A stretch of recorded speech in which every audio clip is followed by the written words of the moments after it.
श्री शिवाय नमस्तुभ्यम। हर हर महादेव। दोस्तों, गुरुजी पंडित प्रदीप मिश्रा जी के द्वारा सीहोर कुबरेश्वर धाम में शिव चर्चा प्रारंभ हो चुकी है, जो कि दीपावली महापर्व के उपलक्ष्य में रखी गई है।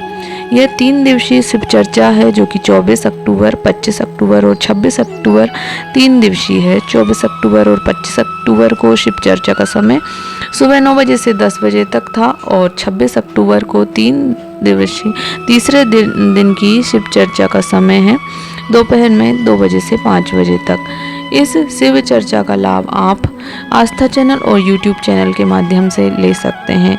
यह शिव चर्चा कुबरेश्वर धाम सीहोर में होने वाली है, जिसमें गुरुजी तीनों दिन में अलग अलग दीपावली में जो भी 5 दिवसीय पर्व मनाया जाता है, उसकी जो पूजन की जाती है उसकी जानकारी दे रहे हैं। प्रथम दिन गुरुजी ने धनतेरस पर जो पूजन करते हैं उसकी संपूर्ण पूजन विधि की जानकारी दी है, जो कि हमने आपको कल के वीडियो में बताया था। और आज की शिव चर्चा में गुरुजी ने 30 अक्टूबर 2024 को नरक चौदस में जो पूजन होने वाली है उसकी संपूर्ण पूजन विधि की जानकारी आज की शिव चर्चा मतलब कि 26 अक्टूबर 2024 की शिव चर्चा में दी है, जो हम आपको इस वीडियो के माध्यम से बताने वाले हैं। तो वीडियो को अंत तक अवश्य देखें।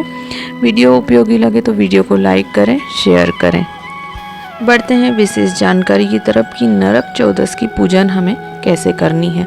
तो पूजन की सामग्री में आपको लाल कपड़ा लेना है, पूजन के लिए पटा या चौकी लेनी है, थाली लेनी है, जल, आटा, हल्दी की गांठें, आपको पिसी हल्दी भी लेनी है और हल्दी की गांठें भी लेनी है, रोली, चंदन, खड़ा धना, गुड़, चावल, गेहूं, अमरवेल, इत्र, पुष्प और हमें 2 आटे के दीपक लेने हैं, जिसमें से हमें एक तेल का दीपक बनाना है और एक घी का दीपक बनाना है। दोनों दीपकों में हमें लंबी बाती का उपयोग करना है।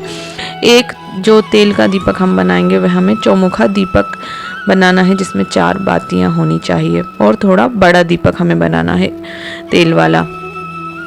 फिर जैसा हमने धनतेरस की पूजन में किया था हमें वैसा ही करना है। यदि आपके घर में टाइल्स है तो आपको वहाँ पर गीले कपड़े से साफ़ कर लेना है, और यदि आपके यहाँ कच्चा है तो आप वहाँ पर गोबर से लीप सकते हैं। फिर हमें चौक पूरना है। चौक बनाने के लिए हमें हल्दी और आटे का उपयोग करना है। हमें चौक बनाने के लिए कभी भी रंगोली का उपयोग नहीं करना चाहिए, हमें हल्दी या आटे का ही उपयोग करना है।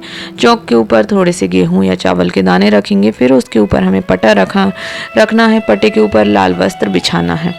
फिर हमें एक सिक्का ले लेना है, चांदी का सिक्का भी ले सकते हैं आप, 5, 10, 1, 2 का सिक्का भी आप ले सकते हैं। उस पर हमें मौली लपेटना है। मौली में पहले थोड़ी सी हल्दी लगा लेनी है, उसके बाद हमें सिक्के पर मौली लपेटना है।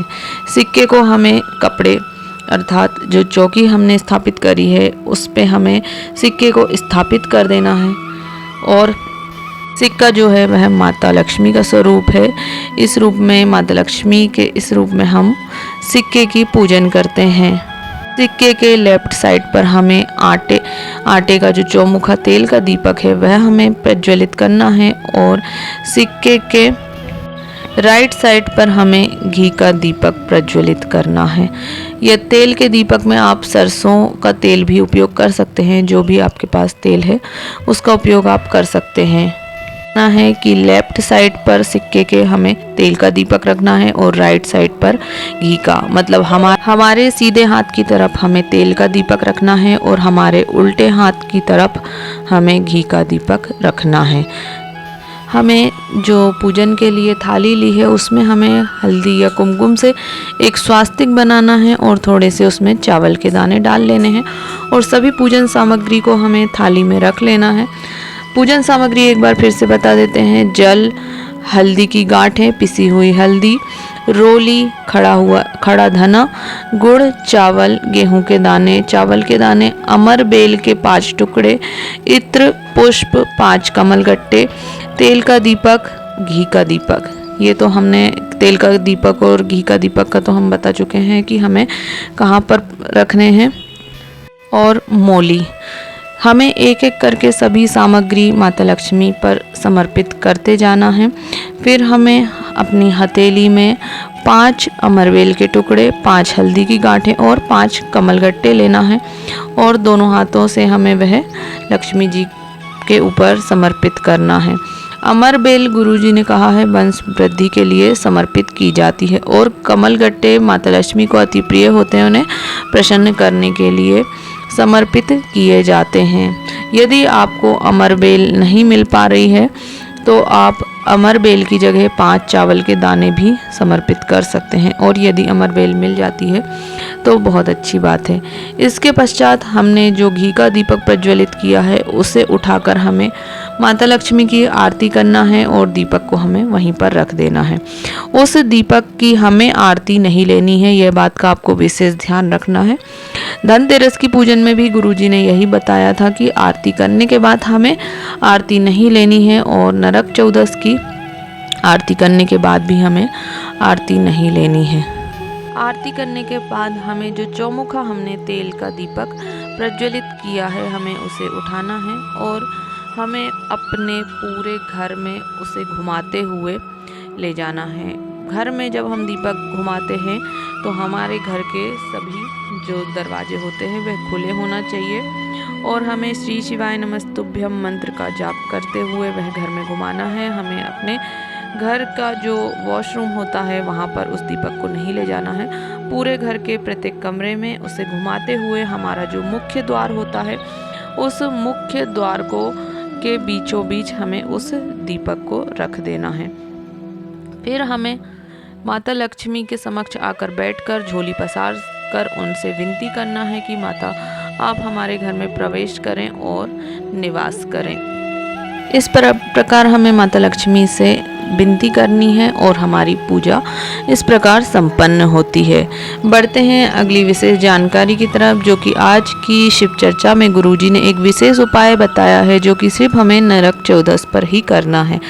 तो इसमें हमें करना यह है कि 1 लोटा जल ले लेना है, उसमें हमें थोड़ा सा इत्र डाल लेना है। इत्र ना हो तो आप कोई भी चंदन उसमें डाल सकते हैं और फिर हमें वह जल 3 पेड़ के नीचे समर्पित करना है। वह 3 पेड़ इस प्रकार हैं: बेलपत्र का पेड़, पीपल का पेड़ और आंवले का पेड़। इन तीनों वृक्षों के नीचे हमें उस जल को समर्पित करना है। श्री शिवाय नमस्तुभ्यम मंत्र का हमें जाप करना है।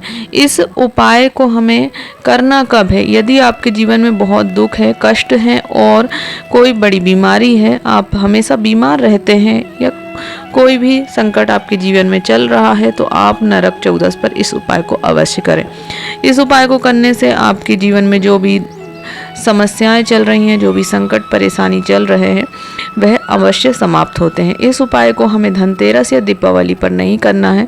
यह उपाय सिर्फ नरक चौदस पर ही करने का है, जो कि 30 अक्टूबर 2024 को पड़ने वाली है। तो 30 अक्टूबर 2024 को आप इस उपाय को अवश्य करें। आपकी जो भी समस्या है उसका समाधान अवश्य होता है। बढ़ते हैं अगली विशेष जानकारी की तरफ, जो कि आज की शिव चर्चा में गुरुजी ने बताई है। गुरुजी ने कहा है कि लक्ष्मी जी के निमित्त जब भी हम दीपक प्रज्वलित करते हैं तो वह गोल बाती का नहीं बनाना चाहिए। लक्ष्मी जी के लिए हमेशा लंबी बाती का ही दीपक हमें उपयोग में लेना चाहिए।